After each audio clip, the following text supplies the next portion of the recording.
So Chirag, ये जो basic systems आपने लगाए हैं, are they helping you? Yes, so I think daily huddle, weekly sync, they really help in at least getting all the issues on board, and I remain updated. And with journal, I keep myself on toes that this is what where I have to focus on, and I have my week ahead very beautifully planned, and I know where exactly I need to put in early. The best part about weekly planning is sometimes we think that we can do a lot during the week.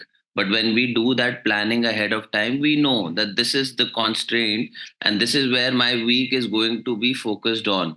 So we do not expect unrealistic things from ourselves. We can see that this is what we need to focus on, and this is where our time is going to go. So we feel accomplished rather than feeling or sulk that this has not happened during the week. And we can always when we analyze during our weekly with our weekly journal, we know that this is what we have done, and this is which these are the things we have not been able to do. So the next week there is scope for improvement, and we do not let ourselves while away with the things that we have not been able to do. I think that is the best part with the basics.